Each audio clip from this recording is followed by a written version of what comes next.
got a míle mahogad Jill a Caradilish, a Gwini Usha Galera, Ohus Murad and Vehemesli, but no called Specialta Shop, Sir Shanoris Jas, North Great George's Street. I'm delighted to be here. I'm not going to go into the reasons I speak Irish, except to say that I genuinely love it. And one of the reasons is that after I escaped from the appalling borstal of a boarding school in which I was incarcerated with my brother for refusing to go to my father's public school in England, I made my way to the high school in Harcourt Street, where I fell under the ministrations of the late Frank Peters from Cork, thanks to whom I'm the sole extant surviving member of the Peg Sayers Fan Club and Appreciation Society. Nobody else could bear. I adored her because she opened up to me that wonderful world of a completely different culture of which I was previously unaware. The culture that gave us 3 stunning books from a tiny little speck of an island on Blascade Moor. Peg, her own autobiography, Leona, Tomoso Criffin, and the most magical title of all, Fihobli and Eight Force, 20 Years of Growing, Tomas O'Sullivan. Now, I'm delighted to be here in North Great George Street for a number of reasons. First of all, it's pretty convenient, because I'm just down the road. And secondly, I can say to you in my usual bombastic way, I am part of the reason that you're here. Because many years ago, I was the director of a theatre company, and 2 of the principals took up residence in my basement apartment down the road, and I went on the board. And I was in contact with Brendan Halligan about sponsorship, and he managed to land £10,000 from Mars Bars. And with that, we got the theatre company really going, and in 1982, I made them part of the spearhead of the international celebrations of Bloomsday, which I've been involved with since the 1960s, and it really started to take off then. Very important from the point of view of the economy, cultural tourism, and so on and so forth. And what we did was we dramatized the entire Wandering Rock section of Ulysses between the hours of 3 and 4 o'clock in the afternoon. We had all the people in period costume. Professor Dennis J. McGinney, who is the person I excavated to save number 35, which was going to be pulled down, and we turned it into a James Joyce Centre and saved that and saved the entire lower end of the street.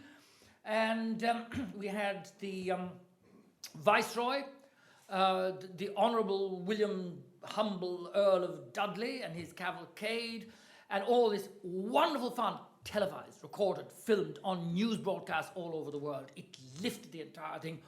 What a pity. I greatly regret that we did not patent the idea of the Bloomsday breakfast, which we started then as well, and license them and franchise them all over the world. We would never have had any funding problems for the Joyce Centre, but we did over the years raise several £million in order to conserve it. Now, just a little bit about conservation, because one of the things I love about getting so old is that I have seen this country change from a completely homogeneous society with one view to a much more diverse community where we recognize, for example, the people who fought in the First World War.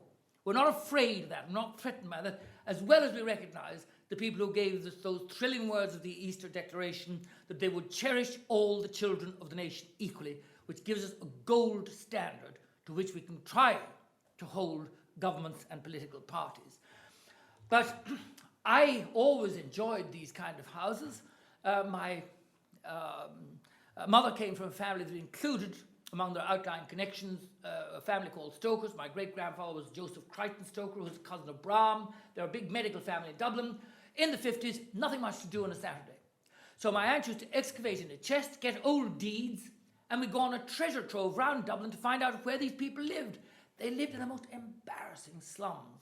Gardiner Street, York Street, it was awful. I always hoped I wouldn't be seen by the kids from school, but my aunt taught me a love of the beautiful, delicate fanlights, the wonderful Corinthian Ionic columns, the spatial arrangements, the fenestration, even the details of the ironwork. And then, eventually, by an accident, I found North Great George Street. It was love at first sight. And I determined to buy a house. 2 years later, I did. I've been here 33 years. And I organized immediately, because I'm a political animal. You're young professionals. You would understand that you have to organize things. And I organized the North Great George Street Preservation Society 32 years ago, last summer. And we made a survey of the street, who lived where, who did the plasterwork, all the rest of it. And went out, had a huge exhibition. We got a grant of £3,000 from the Heritage Trust, and I determined that we should use it to launch a booklet and a big exhibition explaining the thing, get all the local politicians, much better than using it on a couple of houses to repair railings. It really launched the thing. We had a job to overcome because these houses were deeply unpopular. They were blamed for the sins of the people who might have lived in them in the 1780s. They were seen as the colonial excrescence. I can understand it to a certain extent, because if you think of the notions some of these people had, just think about the map of Dublin in the 1790s. One of the great landed proprietors, Henry Moore, Earl of Drogheda, had vaingloriously scrawled his name right across the centre of the map of Dublin, building Henry Street, Moore Street, Earl Street, even a little tit of a thing called Of Lane leading into Drogheda Street, Henry Street, Moore Street, Earl Street, Of Lane, Drogheda Street. Henry Moore, Earl of Drogheda. I mean, how is that for self-importance? And then when the Parliament was closed down, and the noble families and the parliamentarians shifted their residence, town residence, to London instead of Dublin, these houses became the residence of professional people. And then they declined further into tenements, the world of O'Casey and Behan. And they were associated with cramped living conditions, squalor, and disease. And so naturally, people resented them. And I remember being on a radio program with Michael O'Halloran, who was a city councillor, a very, very decent man. And he objected to the restoration plans. He said, well, it's all very well for David Norris, there with his beautiful Georgian house. But I was born in North Great George. He's only a blow-in. I was born in North Great George Street. I was born in one room.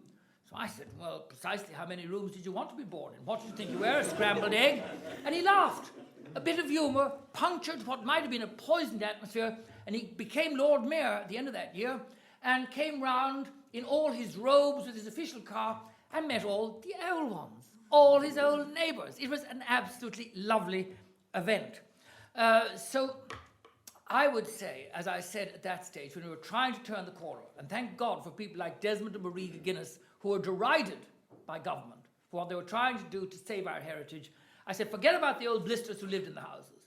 Think instead of the Irish craftspeople who did this work, who created the wonderful ceilings. I mean, that's not actually a particularly good one. It's all right, kind of middle range, but there are stunning ceilings in this street. Fine fireplace, though. I'm just looking at the details. Not a bad overdoor, but again, a little bit boring, and probably not the original. But if you think of the great people like Michael Stapleton, Charles Thorpe, Francis Ryan, all of whom worked in the street, the humbler workers like the wood turners who created the newel posts on the staircase, the lovely mahogany cladding of the staircase as it goes up, still velvet to the touch, the ironmongery, the whole thing, the history of this city is in those details. Things like the coal hole covers, the brackets that once contained the lamps that take you back to an ordinance of the 17th century where every second house on certain name streets had to provide public lighting. And so I'm glad to say we won that battle. And if you go to the Senate, perhaps many of you have been in the Senate, we sit in what was the Duke's ballroom and picture gallery.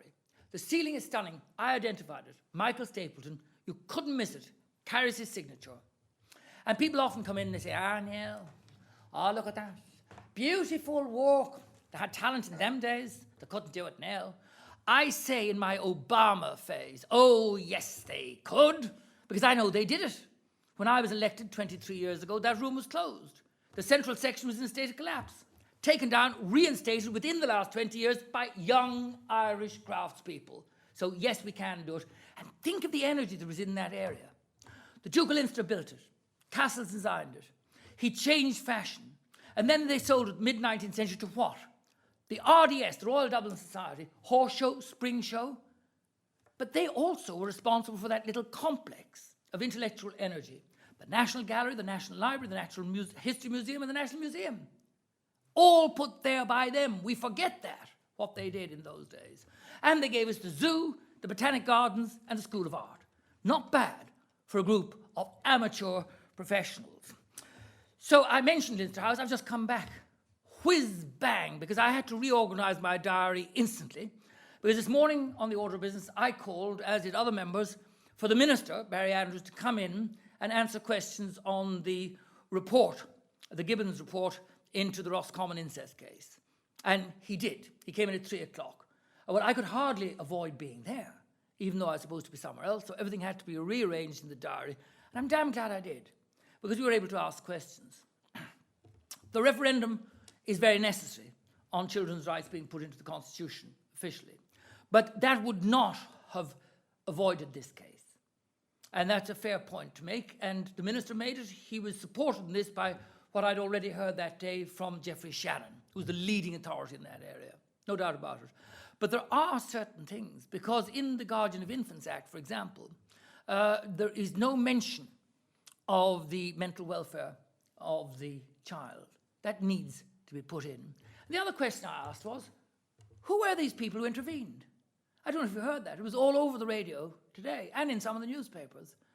A group described, or describing themselves, I'm not sure which, as a Catholic, right-wing Catholic pro-family organisation, intervened and supported and encouraged the parents, who are very cunning and wily people, encouraged them to frustrate the original attempts of the health officers and the welfare people to look after the children. They condemned those children to another 2 years of slavery and misery.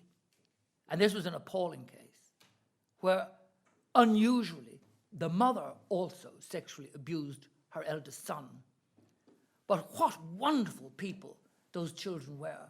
I mean, the older son, at hardly into his teens, and saving money and providing, going out and having the wit to go and get tins of long-lasting, long-life food like salmon or whatever, I don't know, so he could take the role of parent and look after those children. Everybody, including myself, abhors the abuse of children, sexual, emotional, or physical. But we're always saying, oh, it must never happen again, we must learn from this, but we haven't.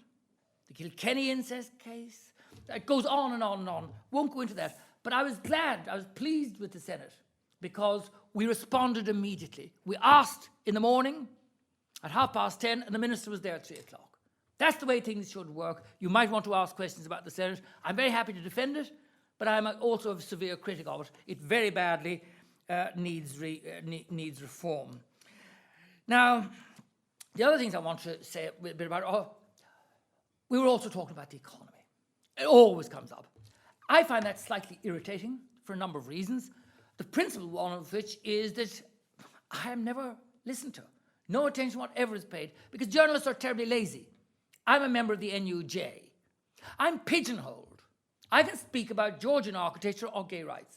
Full bloody stop.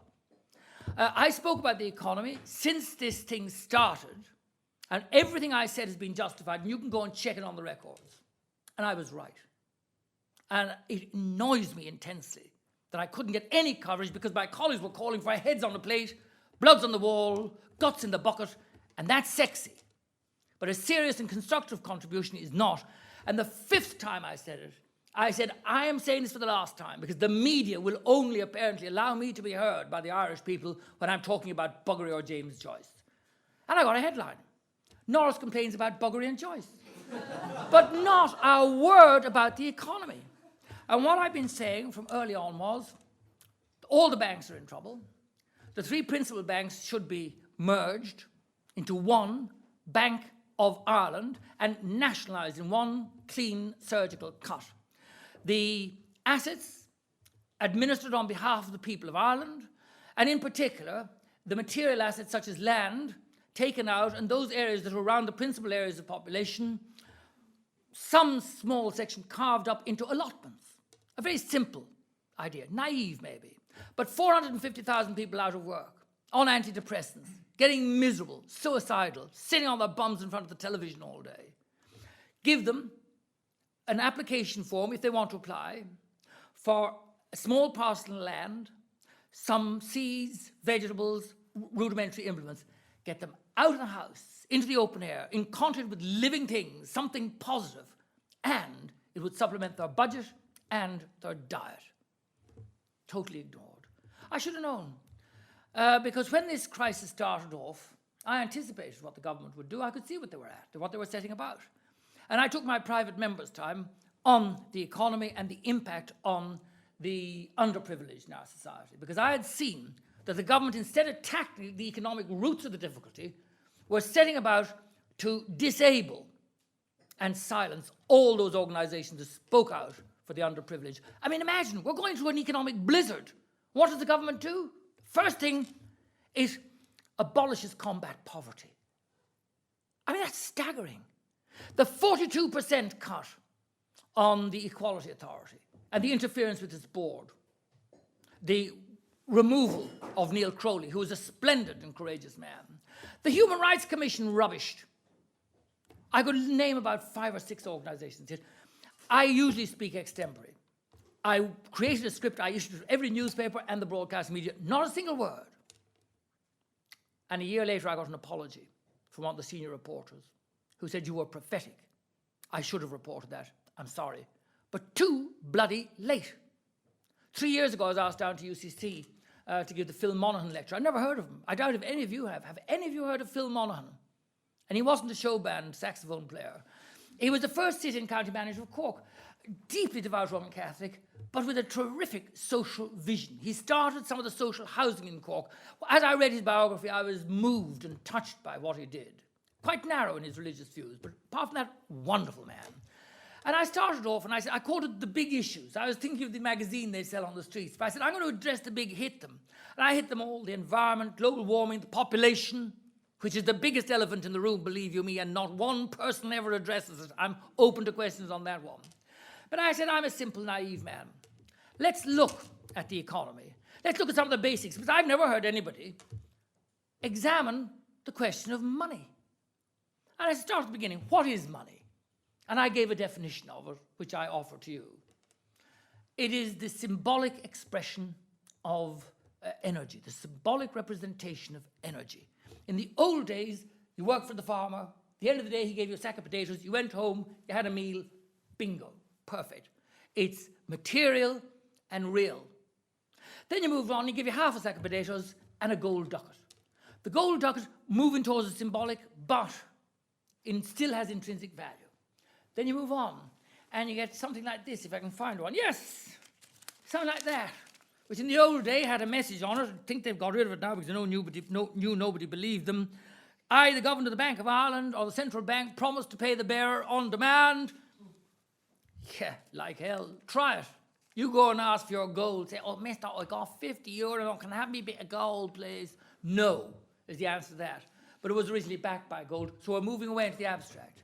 And then you get the stock exchange. Buying shares without expending energy, just simply transfer of money. Then you get the telegraph. Electronic, the first primitive electronic exchanges of money. Buying stocks and shares. Now we're on to gambling on futures. Investing. Symbolic money in commodities that don't exist yet. So it becomes a casino. And I said all this. And then you have a pimply little squirt in Hong Kong or someplace, twiddling away at his console in front of a television set, sends a 300-year-old bank down the drain with notional amounts of money. The whole thing has become divorced from reality. And I said then, if we do not bring the symbol and the reality it's supposed to represent into some degree of alignment, it will explode. And we may find ourselves unraveling back, perhaps all the way to barter. And then I took on the ratings agencies. Maybe some of you are employed in the ratings agencies. It's not going to hold me back, believe you me. They are skunks. And they're criminal in what they've done.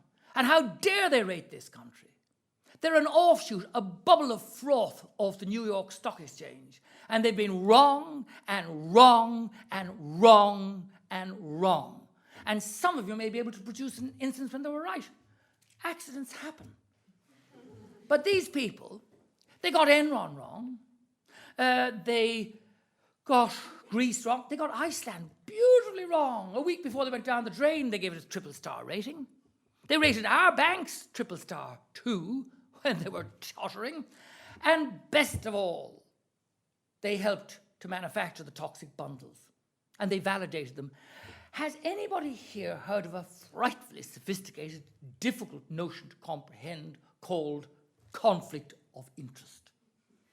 You know, it is a little unusual if you're asked to give a validation to a particular company, and that company is paying you for the privilege, and you're in competition with other companies who will give a little better rating for a little bit of the same money. You know, when we were all in college, wouldn't it have been wonderful if you could say to the lecturer, well, now, I'm paying you 150 smackers. If I don't get a bleeding fourth, I'll boast you, and you get nothing. That was what was happening. Conflict of interest. And they were allowed to get away with it. And they're still rating us. And we've gone up to date to 7%, over 7%. And it's all confidence in the market. The market, how lovely. Let us bow our heads in deference to the market. What a wonderful thing. What I call the Leona Helmsley effect. It operates against the small people. The minute the big institutions or individuals get into trouble, operation in the market is suspended. Why? Because things like the Anglo-Irish Bank, as Brian Lenihan told me in the Senate, are of systemic importance. What does that mean? I'll translate because you have very little time. It means the system is more important than the people. Not in my book, it ain't. This is a crisis. As somebody with a better classical education than I said in Seanad Eireann, I think it was a Fianna Fáiler, and he knew the root of, or maybe it was Owen Harris. The root of the word crisis in Greek is opportunity. This is the best opportunity I can imagine for taking a critical look at capitalism and a critical look at the whole financial system. But we're not doing it. We're missing the opportunity. Now, she's beginning to give me looks. Oh, no, all right, well, that's grand. Well, okay, couple just civil partnership bill. If you want to ask me any questions, I opposed it ruthlessly in the Senate, just like I opposed the Lisbon Treaty, manfully. And on both occasions, I got what I wanted. I got a written commitment from the Foreign Minister on behalf of the government, with the Cabinet approval, about certain concerns I had about the military-industrial complex in Europe and the way the French were pushing us. With regard to the civil partnership bill, I walked. I suppose I better not use my usual word, certain persons into the division lobby, because they said, I'm voting against it. They thought there were only going to be 4, and they could stand up and demand a vote, and then they'd be counted and there wouldn't be any vote, and they wouldn't have to go through the division lobbies. I said, I'm voting against it because of the way it treats children, and because of the unpleasant language in it. It's still discriminatory. It's not equality. Then when I saw what they were at in their filthy, dirty, scandalous, un-Christian amendments, I said, I can't walk into the lobby with those people. And I went shoulder to shoulder with my colleagues from Fine Gael, Fianna Fáil, the Greens and the Independents. It was a wonderful day for somebody who started life as a criminal to go in with virtually the entire Senate and this rump of ignorance, isolated in shame. Marvellous day. So I suppose with lots of other things I could say, talk about the Iraq War, because I was very much involved in that. And thank God for some of the decent Fianna Fáil women. They were great on the civil partnership bill, and I'm saying that because I know I'm always for the underdog. You know, I used to take slices out of Fianna Fáil when they were riding cock a hoop, but now everybody's pissing on them, and I say, well, there are decent people in it as well. There are decent people in every political party, and I thank God for wonderful Maura Gagan-Quinn, when the then opposition put down mean-minded amendments to the decriminalisation bill, and she gave again the gold standard. She said, I would need, as an Irish Minister for Justice, clear, cogent and factual reasons to introduce any measure of discrimination against an Irish citizen. None have been presented, and so I reject the amendments. That's not about gay rights. That's about everything. That's the gold standard. There may indeed be situations where, in the interest of the community or in the interest of the state, it may be justifiable to discriminate for one reason or another, but you have to produce the reasons. And they have to be pretty bloody good. And she didn't find it. And I want to end, if I may, on an up note, because I have a great pal, and I've known him for 30 years. He used to drive the 79 bus. And the 79 bus comes from Ballyfermo, and it comes and it parks on Parnell Square. And Tom Hyland used to come in, and he'd leave the car in Parnell Square, and he'd come in for his 20-minute tea break, and he was the most enchanting storyteller. It was like a Shanachie, always getting enthusiasms. 1 minute, he listened to some classical music on the radio and in my house, and I used to play a bit of Beethoven or Chopin for him and so on. He developed this craze for classical music. Wasn't enough for him. He wanted to be a composer. He wanted to write symphonies. But of course, then he got infected with socialism. He read The Ragged Trousers Philanthropist, and he was going to be raising the red flag over Ballyfermot, all the rest of it. And that fizzled out. And then he found he couldn't cope with the traffic, with the buses, so he had to retire. So he's an unemployed bus driver. And one evening, he and some friends, unemployed, out in Ballyfermot, were playing dominoes. Now, I've always thought that was the most fascinating detail. I mean, I don't associate dominoes with Ballyfermot, but there they were all playing dominoes in somebody's front room. And there was a television on, they saw a film by John Pilger about the massacre of East Timorese students in the graveyard at Dili. And Tom was outraged and saw some of his neighbours. He led a little group of them into the offices around Marion Square, and they borrowed, begged, and lifted paper, pencils, photocopiers, anything they could get. And they started the East Timor Ireland Solidarity Campaign in Tom's little council house in 210 Lefana Road, Ballyfermot. And I can tell you, I was so proud when I heard on the BBC World Service Professor Peter Carey, the Professor of Oriental Studies in Oxford University, saying on the BBC in his cut-glass tones, of course, when one considers the downfall of Suharto in Indonesia, one must acknowledge the significant role played by Tom Hyland of Ballyfermot in Dublin. Wonderful! I mean, I'd never heard Ballyfermot pronounced like that. It was glorious.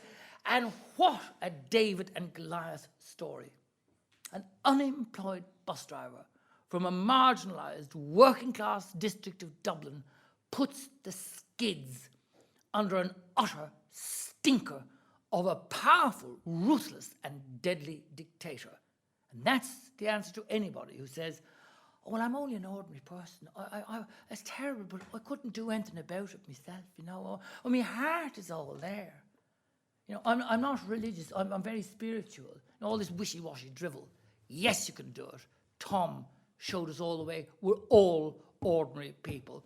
And apart from you, Jill, I didn't get round to mentioning the presidency at all. But you might ask about it, and I will be out there looking for your votes, shaking your hand, kissing, slobbering over the baby, all this kind of stuff, pretending the horrible fat children are terribly attractive and are going to be the future of Ireland. There you are. It'll be great fun, and I have to campaign because all the way till the end, because since I'm an independent, unlike the party candidates who will know for 12 months whether they're in the race, I will not know I'm legally a candidate until 3 weeks from the count. So it is a gamble. But then, despite my strictures on capitalism, I'm a bit of a gambler. I harness my corrupt capitalist instincts. I'm bloody good at property. I'm a hell of a lot better than those bloody speculators. It's like Monopoly, and I always loved playing Monopoly. And I've played Monopoly with buildings around this city, like the Joyce Centre, like the Hirschfeld Centre. I've made a hell of a lot of money, but I made it for the groups that I believed in. And with the Hirschfeld Centre, and I'll end on that, we created the best disco in Dublin. Elton John, Freddie Mercury, Viola Wills, they all came. I wasn't a bit interested, didn't particularly like the music, but it was a hell of a good business operation.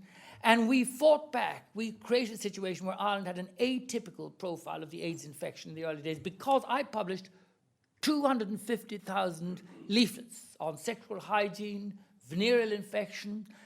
That was illegal under the Indecent Advertisement Act from the mid-19th century. And I wrote to marvellous Barry Desmond, who was the Minister for Health at the time, and I said, Dear Minister, here are some of the pamphlets I'm issuing. They are, of course, completely illegal, and I realise I'm subject to criminal prosecution. And he sent me a wonderful, very Irish letter back. He said, well done, David. Thank God somebody's taking this situation seriously. I'm delighted you're doing what you're doing. Marvellous. What was the result? I did it through a limited company, and because nobody took a profit, having done the job the government should have been doing in terms of health and social welfare, they surcharged us 20% tax for non-distribution of profit, which proves the old saying, which is at least as old as Truman Capote, that no good deed ever goes unpunished.